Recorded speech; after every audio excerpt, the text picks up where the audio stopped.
नमो नमः। लौकिकन्यायप्रकरणे अग्रे गच्छामः। प्रत्येकमपि मनुष्यः प्रत्येकं कार्यार्थं कस्यचित् अपेक्षते। तद् साहाय्यं सर्वमपि कार्यं साधयति इति वयं पश्यामः। वयमपि अस्माकं कार्यार्थं कस्यचित् साहाय्यं स्वीकुर्वन्तः एव भवामः। समाजस्य सः नियमः इति चिन्तयतु। एतद् यत् साहाय्यं वयं स्वीकुर्मः तस्य साहाय्यस्य निमित्तं कस्मिन् जने कस्यां व्यक्तौ कः गुणः अस्ति तस्य गुणस्य केवलम् अवलोकनं कृत्वा वयं तस्मात् तत् साहाय्यं स्वीकुर्मः। सोऽपि जनः अस्मासु ये गुणाः विद्यन्ते तेषां गुणानाम् अवलोकनं कृत्वा अस्मदपि साहाय्यम् अपेक्षते। एवं परस्परसाहाय्येन बहूनि कार्याणि वयं सर्वदापि साधयन्तः भवामः।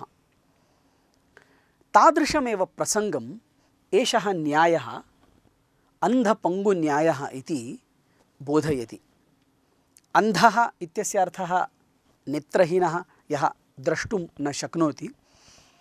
पङ्गुः यः खञ्जः अस्ति इति वा, यस्य एकः पादः नास्ति इति वा, सः चलितुं न शक्नोति इति तादृशी स्थितिः यस्य भवति पङ्गुः इति कथ्यते। अन्धः चलितुं शक्नोति, पङ्गुः द्रष्टुं शक्नोति। अतः तस्य अवगुणः कः, न्यूनता का इति त्यजामः चेदपि तत्र ये गुणाः सन्ति तेषां गुणानामेव यदि आदानम् अस्माभिः क्रियते, स्वीकरणं क्रियते, तर्हि सः अन्धः चेदपि पङ्गुः चेदपि उपयोगी भवति इति वयमपि अवगन्तुं शक्नुमः। प्रसङ्गः एवमेव घटितः क्वचित्। कश्चन अन्धः आसीत्, अपरः कश्चन पङ्गुः आसीत्। पङ्गुः अन्धः द्वौ अपि क्वचित् गन्तुं कुत्रचित् गन्तुम् इच्छतः। पङ्गुः चलितुं न शक्नोति इति न चिन्तयति, अन्धः द्रष्टुं शक्नोति इत्यपि न चिन्तयति। द्वौ परस्परं मिलतः, परस्परं साहाय्यं कुरुतः। पङ्गुः वदति, चिन्तां न करोतु, अहं मार्गं वदामि कुत्र गन्तव्यम् इति। अन्धः वदति, भवान् चिन्तां न करोतु, भवान् मम स्कन्धयोः उपविशतु, अहं भवन्तं नयामि। यः पङ्गुः अस्ति सः अन्धस्य नेत्ररूपेण कार्यं करोति, यः अन्धः अस्ति सः पङ्गोः पदरूपेण कार्यं करोति। आहत्य परस्परगुणस्य आदानेन स्वीकरणेन उपयोगेन च द्वौ अपि गन्तव्यस्थानं प्राप्नुतः। एवं क्रमेण अन्धपङ्गुन्यायस्य उपयोगः तत्र भवति, वयम् अस्माकं पुस्तके यदा पठामः चेत् ज्ञायते अन्तिमं वाक्यम्, अतः इस न्याय को वही उद्धृत किया जाता है जहाँ परस्पर सहयोग एक दूसरे के गुणों को ध्यान में रखते हुए कार्य सिद्ध किया जाता है। संस्कृतस्य अध्ययनसमये अपि अस्माभिः एकः गुणः इतः स्वीकरणीयः, तन्नाम गुणाधानम्। यस्मिन् यः गुणः अस्ति तस्य उपयोगः करणीयः, परस्पर सहभागः करणीयः, सहयोगः करणीयः, अनन्तरं कार्यं साधनीयम् इति एतस्य न्यायस्य द्वारा वयम् अवगन्तुं शक्नुमः।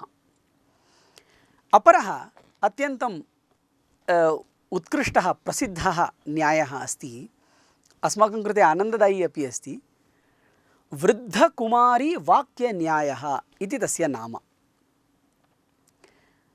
विचित्रा घटना अस्ति, किन्तु बुद्धिः कथं प्रयोक्तव्या इत्यस्यपि उत्तमम् उदाहरणम् इति वयं वक्तुं शक्नुमः। प्रसङ्गः एवमस्ति, काचित् वृद्धा आसीत्।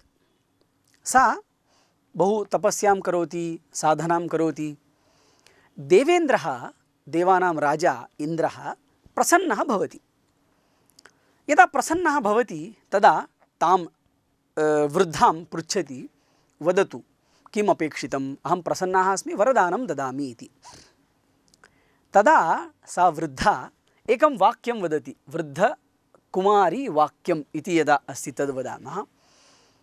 किं वाक्यं वदति? केवलम् एकं वरदानं ददातु यत् मम पुत्राः सुवर्णस्थालिकायां प्रचुरमात्रया घृतं दधि दुग्धम् इत्यादि भोजनं कुर्वन्तः सन्ति इति अहं द्रष्टुम् इच्छामि। इस प्रसंग में जब वो देवेंद्र जी प्रसन्न हो जाते हैं, देवाधिदेव प्रसन्न हो जाते हैं, तो वे उसे कहते हैं कि चलिए आप अभी वर मांगिए।